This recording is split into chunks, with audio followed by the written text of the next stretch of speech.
보내셨습니까? 잘 보내신 것 같아요. 얼굴이 다 달덩이가 되셔서 오신 거 보니까 정말 잘 보내신 것 같습니다. 오늘은 창세기 41장 17절에서 36절까지 말씀이 되겠습니다. 구약 성경 63페이지를 찾아주시기 바랍니다.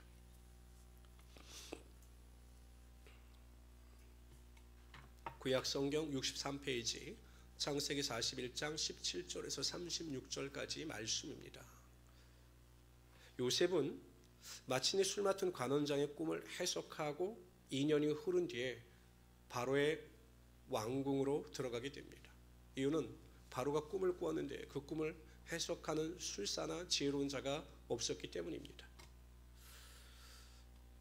비록 요셉의 소원대로는 되지 않았죠. 요셉은 술 맡은 관원장이 그 감옥에서 나가자마자 자신의 억울함을 해소해 줄 것이다라고 기대했지만 모든 상황이 요셉의 기대대로 되지 않았습니다. 2년 동안 감옥에서 더 큰 고통을 겪어야만 했습니다. 항상 하나님은 우리가 알고 있는 것, 우리가 원하는 것보다 더 큰 계획과 선물을 준비하고 계시는 하나님이 되시는 것입니다. 지금 당장은 우리가 기대하고 소망하는 것이 내 삶의 최고의 선물이고 축복일 것이다 라고 우리는 생각하지만 하나님이 계획하시고 하나님께서 준비하시는 모든 일은 우리가 생각하는 것보다 소원하는 것보다 더 크고 완전하며 위대한 것을 준비하고 계시다는 사실이죠. 우리가 신앙생활을 하다 보면 우리의 삶에 일어나는 모든 일들을 우리의 이성으로는 도대체 이해할 수가 없는 일이 많습니다. 여러분들도 그렇지 않아요? 우리가 고난을 만나고 문제를 만날 때마다 왜 내가 도대체 이러한 억울한 일을 당해야 되고 왜 내가 이렇게 고통을 당해야 하는가 도저히 이해가 안 될 때가 너무나 많이 있습니다. 저는 제 인생 가운데 정말 이해가 되지 않았던 것 중에 하나가 무엇이죠? 왜 굳이 저를 재수를 시켰을까 였습니다. 왜 굳이? 왜냐하면 재수를 안 하고 고등학교 졸업하고 바로 신학교에 들어갔으면 1년을 버는 것이고 또 굳이 1년 동안 제가 재수하면서 노량진에서 그렇게 죄송합니다만 개고생을 하지 않았을 텐데 왜 굳이 저를 재수를 시켰을까? 이해가 되지 않았습니다. 가장 궁금한 것 중에 하나였습니다. 근데 그것을 오랜 뒤에 곰곰이 깨달아 보니까 다 하나님께서 하신 이유가 있습니다. 왜 저를 재수를 시켰을까? 가장 큰 첫 번째 원인은 저희 집사람을 만나기 위해서 그렇게 하신 것 같아요. 왜냐하면 저 집사람하고 저하고 동기거든요.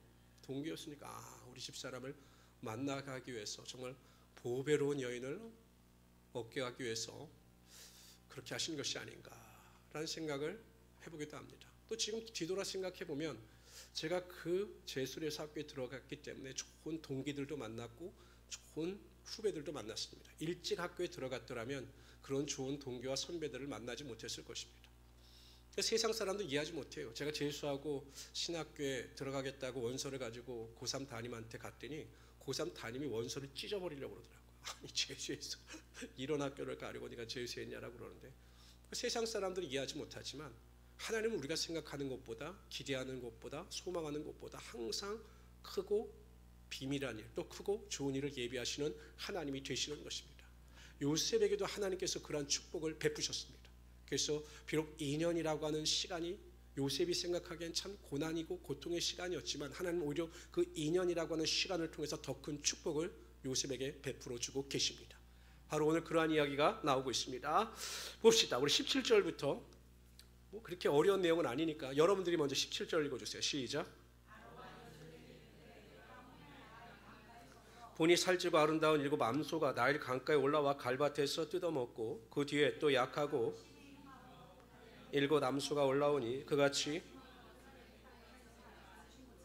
그 파리하고 흉한 소가 처음에 7 산진소를 먹었으나 먹은 듯하지 아니하고 여전히 다시 꿈에 보니 한 줄기에 무성하고 충실한 7 이삭이 나오고 그 외에 또 가늘고 동풍에 마른 7 이삭이 나더니 그 가는 이삭이 좋은 7 이삭을 삼키더라. 내가 그 꿈을 점술가에게 말하였으나 그것을 내게 풀이해 주는 자가 없느니라. 요셉이 바로에게 아뢰되 바로의 꿈은 하나님이 그가 하실 일을 바로에게 보이심이니라. 7 좋은 암소는 7 패요 7 좋은 이삭도 7 패니 그 꿈은 하나라. 그 위에 올라온 파리하고 흉악 7 소는 7년이요 내가 바로에게 이르기를 하나님이 그가 하실 일을 바로에게 보이신 다음이 이것이라. 온 애굽 땅에 7해 큰 풍년이 있겠고 후에 들므로 애굽 땅에 있던 풍년을 다 잊어버리게 되고 이 땅이 그 기근으로 망하리니 후에 든 그 흉년이 너무 심함으로 이전 풍년을 이 땅에서 기억하지 못하게 되리라.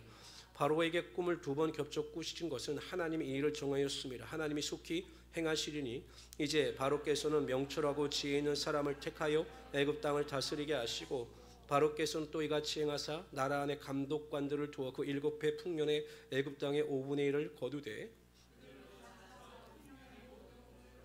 그 곡물을 바로의 손에 돌려 양식을 취하여 36절에 같이 봅시다. 시작.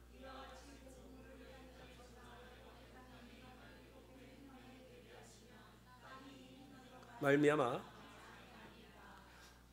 요셉이 말하고자 한 이 내용 중에 핵심적인 내용은 25절, 28절, 32절입니다.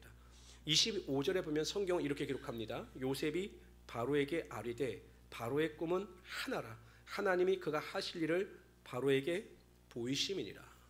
28절에 보면 내가 바로에게 이르기를 하나님이 그가 하실 일을 바로에게 보이신다 함이 이것이라. 32절에 보면 바로께서 꿈을 2번 겹쳐 꾸신 것은 하나님이 이 일을 정하셨습니다. 하나님이 속히 행하시리니. 이 세 가지 문장에서 주어가 무엇입니까? 하나님입니다. 하나님. 요셉이 그 바로왕에게 말하고자 하는 핵심은 이 모든 일의 근원이 하나님께로부터 비롯된 것입니다. 시작과 끝에 하나님이 계십니다라고 말하고 있는 것입니다. 바로가 꿈을 꾸게 하시고 해석을 하게 하시고 문제를 해결할 수 있게 하신 모든 것을 하나님께서 하셨다라는 거죠. 여러분, 제가 지난 시간에도 말씀드렸듯이 우리가 창세기를 딱 피잖아요. 그럼 창세기 1장 1절에 뭐라고 기록되어져 있냐면 창세기 1장 1절에 하나님이 태초에 천지를 창조하시느니라. 뭐라고요? 하나님이를 빼면 큰일 납니다. 하나님이 태초에 천지를 창조하시느니라. 주어가 누구입니까? 하나님이에요. 그러니까 창세기 1장 1절을 시작하면서 성경을 시작하면서 강조하고 있는 주어가 하나님입니다. 그러니까 이 지구의 이 역사의 모든 삶의 주인은 하나님이시다라는 것을 성경을 1장 1절부터 시작하는 거죠. 그러니까 하나님께서 여러분 이 세상의 주인이 되시고 이 세상의 주권자가 되시며 이 세상의 모든 것을 섭리하시는 하나님이 되시는 것입니다. 그렇기 때문에 여러분 우리가 생각을 하지 않으면서 살기 때문에 정말 신묘막측한 일을 깨닫지 못할 뿐이지 하나님께서 살아계시지 아니하신다면 하나님께서 이 자연 법칙을 운행하시지 않는다라면 이게 도저히 운행되어지지 않는 일이 우리의 삶에는 비일비재하게 일어납니다. 여러분들 혹시 이거 제가 PPT를 준비했습니다. 친절하게. 이 지구예요. 가운데가 뭡니까? 태양이에요. 그 주변을 누가 돕니까? 누가 돌아요? 여러분들이 돕니까? 지구가 돌아요. 하루 도는 걸 자전이라고 하고 1년 도는 걸 공전이라고 합니다. 여러분 여쭤봅시다. 지구가 똑바로 서서 회전을 할까요? 기울어져서 회전을 할까요? 확실하십니까? 몇 도 기울어졌을까요? 20. 어이구, 우리 공군사님 공부 정말 잘하셨나 봐요. 23.5도예요. 누가 기울이셨을까요? 어떤 학생한테 물어봤더니 내가 기울이지 않았다고 그렇게 이야기를 하는데 하나님이. 근데 학자들은 뭐라고 주장을 하냐면 지구가 빅뱅이잖아요. 창조론의 기본은 빅뱅입니다. 우주가 폭발함으로 말미암아 우연하게 지구가 탄생하고 무생물에서, 여러분 생각해요. 무생물에서 유생물이 될 수 있는 확률은 0%예요. 여러분 이 물에서 아메바가 만들어질 수 있어요? 없어요. 그런데 사람들은 우연히 폭발에 의하여 지구가 탄생했고 우연히 무생물에서 유생물로 발전이 됐다는 거예요. 그러니까 창조론의 핵심은 우연입니다. 이 세상의 모든 생각의 기본은 우연이에요. 우연. 그러나 우연은 없어요. 필연이죠. 근데 여러분 지구가 이게 23.5도가 기울어지지 아니하면 그래서 자전하지 아니하면 우리나라 같은 경우는 4계절이 있을 수가 없는 거예요. 그리고 여러분 이게 딱 똑바로 서 있으면 북극이나 남극은 그 동토의 땅이 돼가지고 여름도 없으니까 매일 꽁꽁 얼은 그런 기후만을 경험할 수밖에 없는 거죠. 그런데 하나님께서 정확하게 10도도 아니고 15도도 아니고 23.5도를 딱 기울게 하시고 태양을 1년에 한 바퀴씩 돌게 하셨어요. 이게 우연이 된 일입니까? 아니 지구가 어떻게 이게 너무 신기하지 않아요? 누가 하셨습니까? 하나님이 하신 거예요. 그런데 여러분 자체 지혜로운 자들이라고 주장하는 그 진화론자들은 자신들이 마치 과학의 모든 것을 밝힌 것처럼 이야기하지만 그들이 주장하는 이론 속에는 굉장한 모순이 많이 있는 겁니다. 우리 곰곰이 생각해 보시오. 그리고 이 지구가 우리가 이제 살아갈 때 눈에 공기가 산소가 보입니까? 안 보입니까? 안 보여요. 산소가 보이는 분들은 정말 신기한 분들입니다. 안 보여요.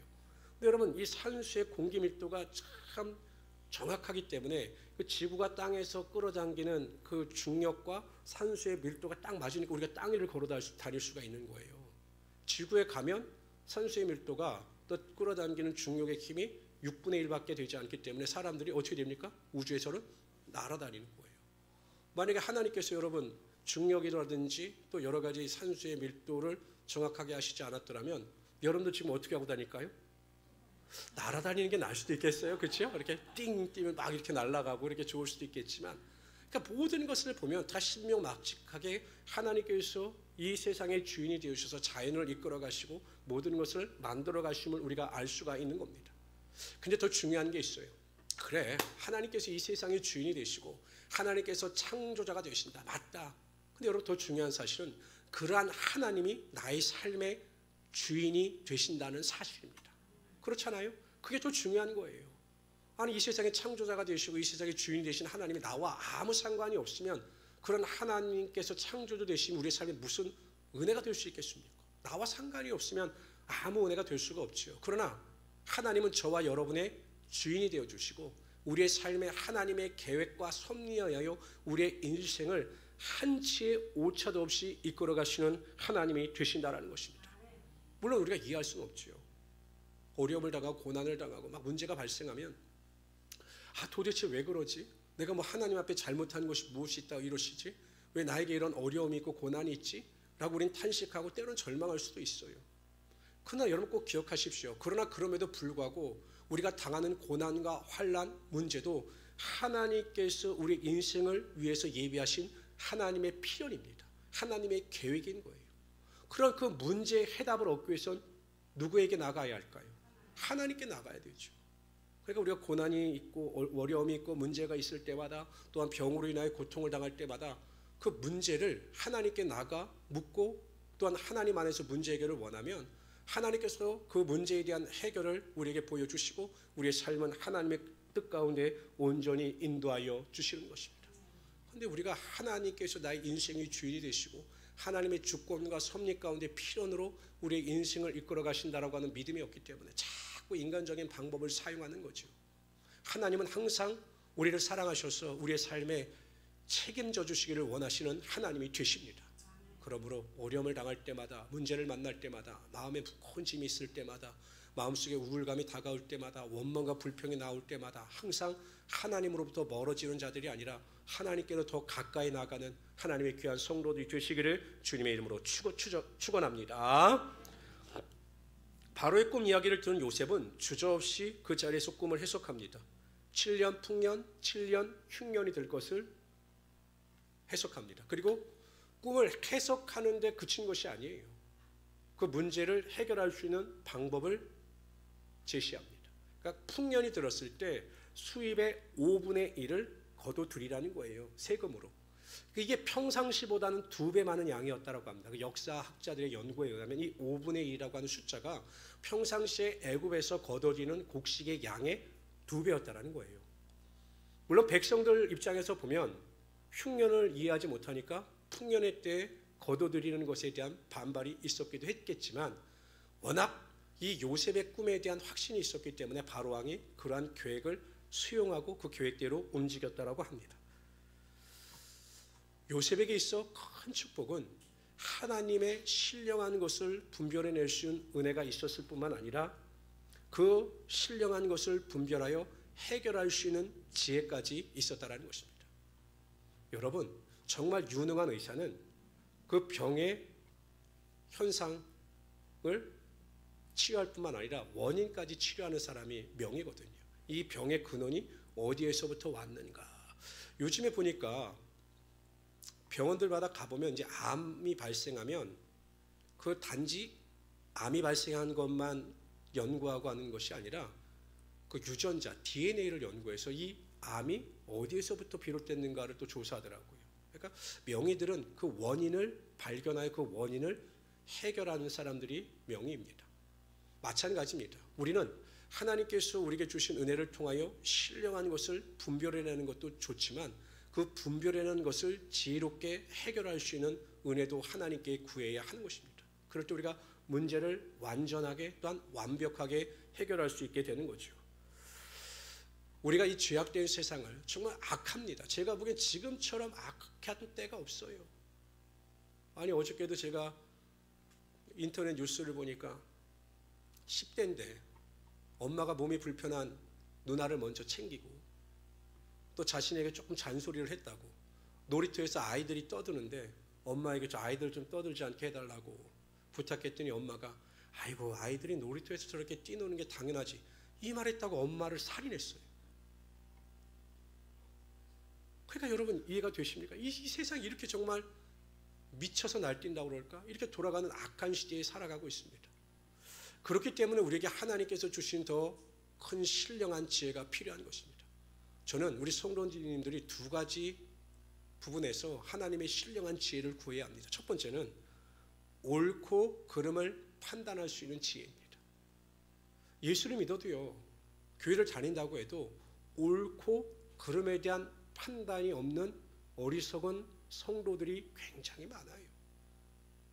아니 평상시에는 예수를 잘 믿는 것 같다가 어떤 문제가 발생하고 어려움이 발생했을 때 이것이 나에게 유익이냐 아니면 피해냐를 생각하고 오른쪽 진리 참에 서는 자들이 아니라 거짓된 자리에 서는 사람들이 너무나 많다라는 겁니다.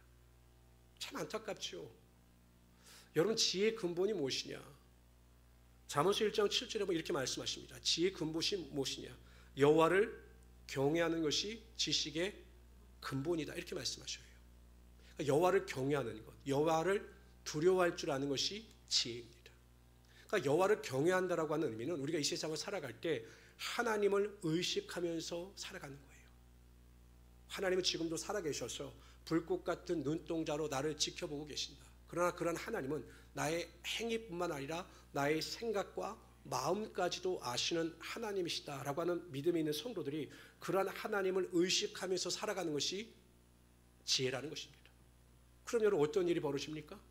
하나님을 의식하면서 살아가면 우리가 항상 참과 진리 가운데 서서 살아갈 수밖에 없는 거죠. 그 영화배우 김래원 씨가 주연한 영화가 하나 있어요. TV에서 이렇게 제가 가끔 틀어면 하도 제가 영화를 해줘 그 스토리를 외웁니다. 매일 그걸 해줘가지고. 근데 그 내용의 스토리는 좀 이래요. 이 김래원 씨가 조직폭력배였습니다. 용역깡패. 그러니까 재건축이나 재개발이 있으면 거기에 들어가서 반대하는 사람들을 몰아내고 또 거기에다 이제 그 재건축을 하는 그런 용역 깡패였어요. 근데 하루는 그 용역 깡패들을 데리고 사람들을 강제로 진압하기 위해 들어갔다가 그 반대편에 서서 그 약자들을 보호하는 인권 여자 변호사를 만나게 됩니다. 스토리가 뻔하죠. 그렇죠. 그 한눈에 반해요. 그냥 그 변호사한테 한눈에 반해요. 그러고 나서 이 김래원 씨가 그 여인을 의식하면서 살아가는 거예요. 아, 저 사람은 바른 길, 올바른 길, 가치 있는 길을 걸어가는구나. 그렇다면 나도 그러한 길을 걸어가야 되겠다라고 생각해서 자신의 조폭 생활을 다 포기합니다. 뭐 나이트클럽도 팔고 그래서 어찌하든지 그 여인의 마음에 들기 위해서 노력하다 결국 국회의원이 됩니다. 말도 안 되는 거지. 하여튼 영화가 그래요. 국회의원이 돼요. 하여튼 그런 영화의 스토리예요. 근데 여러분 보세요. 한 사람이 누군가를 사랑해서 그 사람을 의식하니까 삶의 태도가 바뀌고 생각이 바뀌고 습관이 바뀌게 되는 거예요. 우리가 정말로 하나님을 경외하는 지혜, 하나님을 의식하면서 살아가는 지혜가 있는 성도라면 아무리 사소한 일이랄지라도 과연 이 일이 하나님의 기쁨이 되겠는가 아닌가가 삶의 기준이 되고 그래서 거짓이 아니라 참을 선택하고 어둠이 아니라 빛을 선택하여 하나님의 영광을 위하여 쫓아 살아가게 된다는 것입니다. 잠시 잠깐 나에게 유익이 되는 달콤한 유혹 앞에서도 그 유혹의 이익을 과감히 떨쳐버리고 피해 속에서도 어려움 속에서도 하나님을 찾아가는 것, 이것이 하나님을 의식하면서 살아가는 지혜의 근본이 된다는 것입니다. 그런데 이 시대를 살아가고 있는 성도들에게 가장 큰 약점이 무엇이냐? 바로 이거예요. 참과 진리에 대한 하나님을 의식하면서 살아가는 믿음의 결단이 부족하기 때문에 여전히 믿는다라고 하면서 세상과 타협하고 세상의 부조리 가운데 내 자신을 내어 던지며 세상과 똑같은 삶을 살아가는 성도들의 모습이 정말로 많다라는 것입니다. 하나님은 지금도 여전히 살아 계십니다. 그리고 항상 우리를 사랑하시며 우리를 보호하시며 지금도 저와 여러분의 삶 가운데 함께하여 주시는 하나님이 되시는 것입니다. 그런 하나님을 의식하시면서 하나님을 경외하는 것이 지혜의 근본, 지식의 근본이라는 것을 깨달으셔서 하나님과 동행하는 삶을 살아갈 수 있는 하나님의 귀한 성도들이 되시기를 주님의 이름으로 축원합니다. 두 번째, 어떠한 지혜를 구해야 되느냐? 제가 보기엔 이 지혜도 굉장히 중요합니다. 이 세상을 살아가는 데 필요한 지혜입니다. 여러분 어떻습니까? 경제활동을 안 하고 살아갈 수 있어요? 하나님께서 하늘에 나는 새도 먹이고 입히시거늘 하모엘며 너희 일까 보냐. 그래 놀자. 나 일 안 한다. 하나님께서 먹이고 입히신다. 나는 매일 놀아도 하나님께서 먹이고 입히신다. 먹이실까요? 안 먹이실까요? 왜 이렇게 믿음이 없으세요? 한번 해보세요. 한번 해보세요. 하나님께서요. 그러니까 우리가 성경을 잘 알아야 합니다. 남성들에게 내린 형벌 중에 하나가 무엇이냐면 땀을 흘리고 수고해야 먹을 것을 얻을 수가 있는 거죠. 우리가 어찌하든지 여러분 경제활동이라든지 사회활동을 해야 합니다. 이 악한 세상 속에서 우리가 어찌하든지 악한 자들과 경쟁하면서 때로는 서로 마주보면서 살아가야 하는 거죠. 그래서 지혜가 필요한 겁니다. 예수님께서도 마태복음 10장에 보면 제자들을 세상에 파송하십니다. 근데 걱정이 되셨어요. 왜냐하면 워낙 제자들이 믿음 안에서 순결하고 순수했기 때문에 걱정이 되셨죠.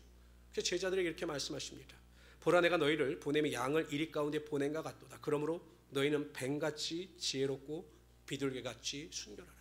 그래서 예수님께서 그들에게 뱀같이 지혜로울 수 있는 능력을 허락하여 주시죠. 그래서 그들이 온전한 은혜를 감당하고 또한 사명을 감당하고 돌아옵니다.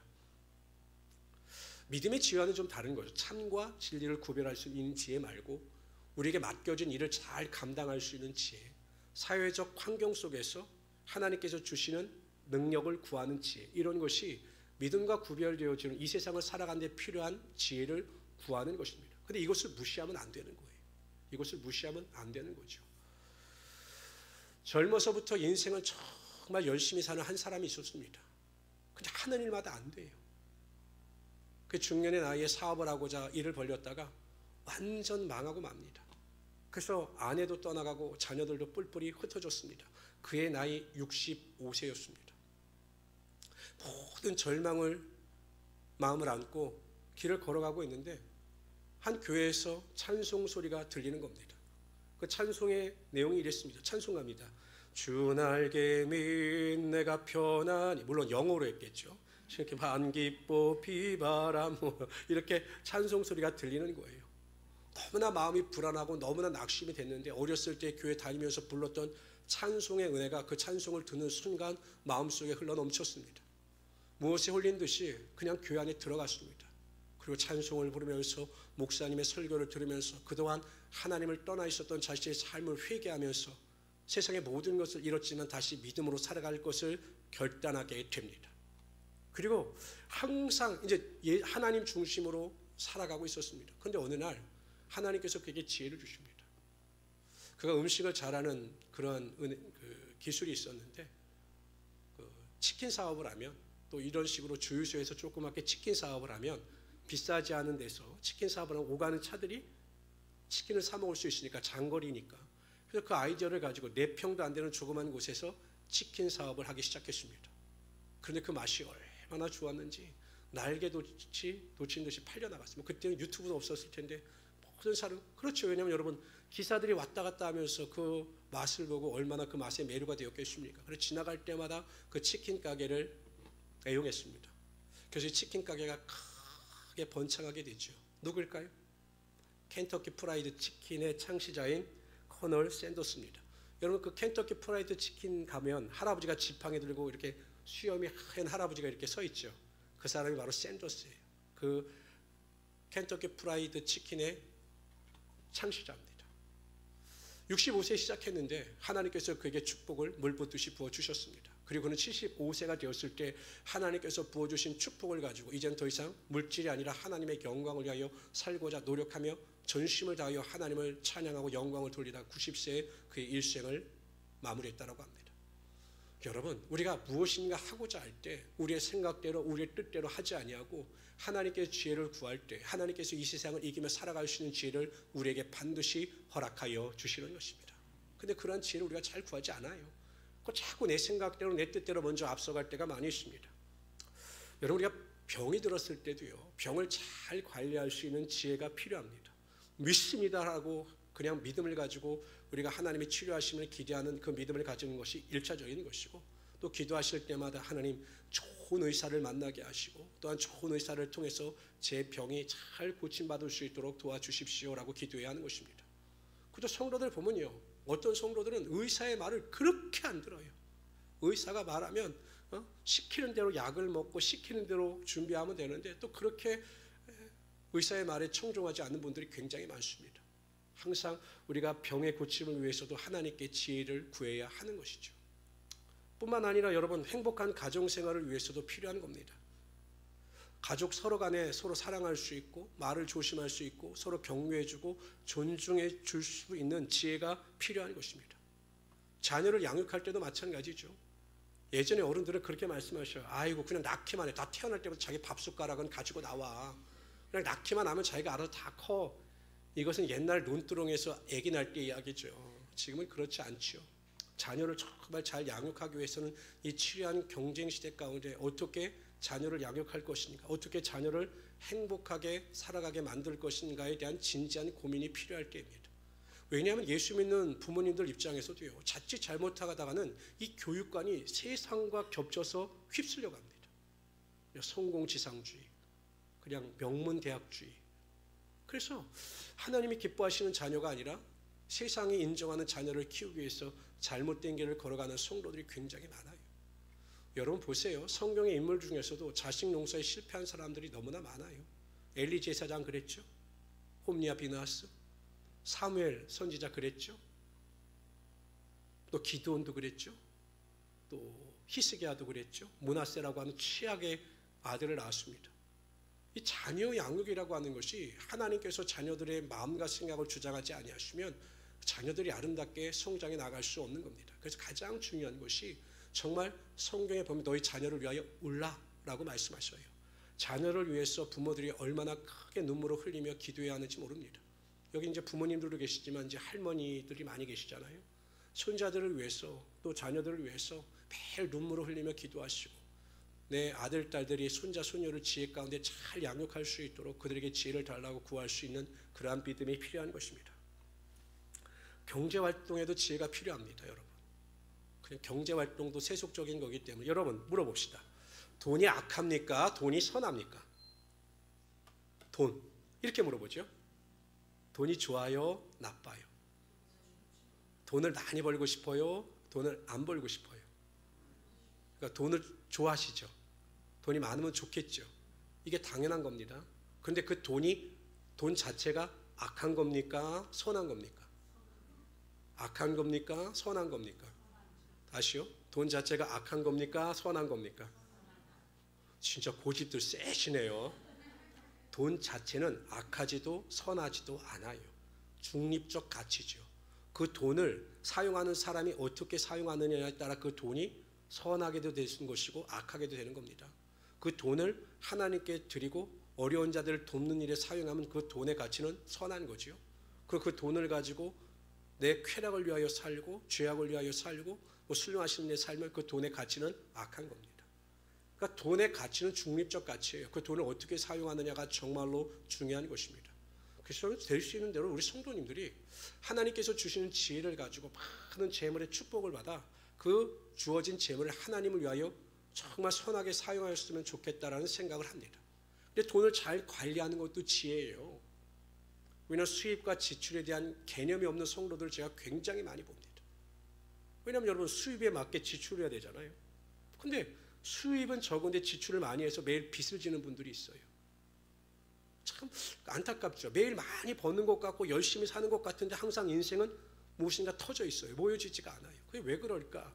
근본적으로 경제관이 없기 때문에, 경제적 활동에 대한 지혜가 부족하기 때문입니다. 항상 하나님께 지혜를 구하고 물질을 잘 관리할 수 있는 은혜를 달라고 기도하면 하나님께서 그 물질을 잘 관리할 수 있는 은혜와 축복을 허락하여 주시는 거예요. 근데 제가 보기에는 아끼는 것보다 좋은 건 없습니다. 먹을 거 다 먹고 쓸 거 다 쓰고 놀러 다니고 다 놀러 다니고는, 근데 또 한편은 그게 또 지혜로운 것 같기도 해요. 왜냐하면 제가 요즘에 느끼는 생각이 옛날 어른들이 참 지혜로웠다. 어르신들이 옛날에 보면 무슨 노래가 있었습니까? 노세 노세 젊어서 노세 늙어서는 못 노나니, 이런 노래 있었잖아요. 그런 것 같아요. 연세가 들 때까지 열심히 모아서 한 65세가 되어 여행을 하려고 때 관절이 망가졌어요. 놀러 가지 못해요. 먹고 싶은데 식욕이 없어요. 그런 일이 비일비재하게 일어납니다. 근데 어찌하든지 돈을 선하게 사용해야 하는데 돈을 벌어들일 수 있고 관리할 수 있는 지혜가 하나님께로부터 비롯되는 것입니다. 제가 아는 목사님 한 분 중에도 참 목회를 열심히 잘 하시는 분이 있어요. 근데 참 안타까운 건 경제관념이라든지 이런 게 조금 부족하십니다. 그래서 보면 쓸데없는 땅을 사시거나 뭐 이래가지고 자신의 경제력을 낭비하셔요.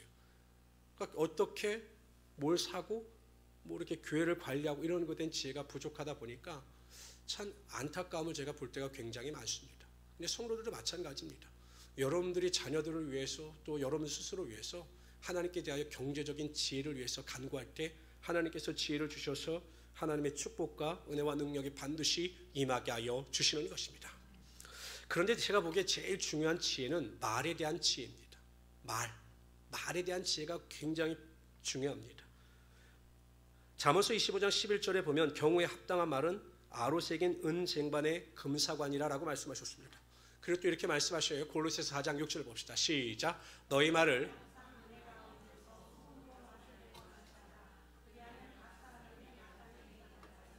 여러분, 음식에 소금이 빠져서 음식 맛이 싱거우면 그 음식 맛이 떨어집니다. 그래서 소금을 적당히 치면 음식이 굉장히 맛있거든요. 말을 그렇게 하라는 겁니다. 어디 가든지 간에 항상 사람들에게 은혜를 끼치고 기분 좋게 하고 격려하는 말을 해야 한다는 것입니다. 근데 소금으로 맛을 낸과 같이 하는 성도들이 있는가 하면 고춧가루 같은 분들이 있습니다. 가는 곳마다 고춧가루를 뿌려요. 그냥 고추. 아이고, 왜 저런 말씀을 하실까? 왜 저렇게 말을 해서 사람을 힘들게 할까? 왜 저런 말을 해서 사람들을 고통 가운데 빠지게 할까? 근데 본인은 몰라요. 왜? 말에 대한 지혜가 없기 때문이죠. 그래서 우리는 항상 하나님께 대하여 기도할 때마다 하나님의 입술에 하나님의 파수꾼을 세워주셔서 말을 할 때마다 지혜로운 말을 할 수 있도록 최선을 다하게 구할 수 있어야 한다는 것입니다. 그래서 여러분, 항상 습관이 있어야 되는 겁니다. 말을 하고 생각하지 말고 생각하고 말을 해야 한다는 거예요. 무슨 말인지 아시겠어요? 내가 무슨 말을 먼저 하고 싶다라는 생각이 들 때도, 마음이 들 때도 항상 다시 한번 생각해 보고 말을 해야 말에 실수가 없는 거예요. 근데 말을 해놓고 수습하려고 하니까 안 되는 거죠. 더 큰 문제는 말을 해놓고 문제가 뭔지를 모르는 성도들도 굉장히 많아요. 제가 보기엔 가장 악한 성도의 언어의 습관 중에 하나가 이간하는 말입니다. 이간이란 무엇이냐? 여기에서 들은 것을 저기로 옮기는 것. 이것이 성도로서 가장 하지 말아야 될 어리석은 행동입니다. 또 한 가지는 내 생각이나 판단을 가지고 다른 사람에게 자꾸 다른 사람을 비판하고 정죄하는 말을 하지 말아야 되는 거예요. 근데 그게 습관이 되면 하나님께서 그거 기뻐하시지 아니하십니다. 저는 우리 모든 성도님들이 항상 말을 할 때마다 하나님께서 기쁘시게 하는 말, 하나님께 영광을 돌리는 말, 다른 사람을 세울 수 있는 언어의 습관을 통해서 하나님이 주신 지혜 가운데 온전히 승리하며 살아갈 수 있는 우리 성도들이 되시기를 주님의 이름으로 축원합니다. 그런데 감사한 것이 무엇이냐? 야고보서 1장 5절에 보면 너희 중에 누구든지 지혜가 부족하거든 모든 사람에게 후히 주시고 꾸짖지 아니하시는 하나님께 구하라 그리하면 주시리라. 우리가 하나님께 지혜를 구하면 하나님께서는 우리에게 모든 지혜를 반드시 허락하여 주십니다. 우리의 삶에 필요한 지혜를 허락하여 주셔서 그 지혜대로 하나님의 영광을 나타나게 하여 주시는 것입니다. 이러한 지혜는 세상 사람들이 말하는 IQ, 뭐 EQ, 육아와 상관없습니다. 하나님께서 주시는 신령한 지혜를 감당할 사람은 아무도 없습니다.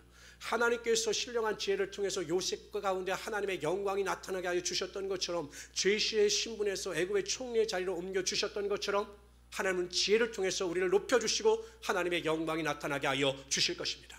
이 설교를 듣는 우리 모든 성도들에게 그러한 신령한 은혜와 능력이 임하시기를 주님의 이름으로 축원합니다. 기도합시다. 주시 하나님, 정말로 감사합니다. 항상 우리가 이 세상을 살아갈 때마다 하나님께서 나보다 나를 더 사랑하시며 하나님께서 나보다 나를 더 잘 아셔서 나에게 은혜를 베푸시며 축복으로 인도하심을 정말로 감사합니다. 오늘도 하나님 그러한 은혜를 힘입어 하나님 앞에 나와 예비하며 하나님을 찬양하며 하나님 앞에 믿음으로 기도합니다. 오늘도 우리가 믿음으로 기도할 때마다 하늘의 문을 여시옵소서. 우리가 믿음으로 기도할 때마다 하늘의 축복의 능력이 임하게 하여 주시옵소서. 우리가 기도할 때마다 모든 문제가 떠나가게 하여 주시옵소서. 감사하며 예수님의 이름으로 기도드리옵나이다. 아멘.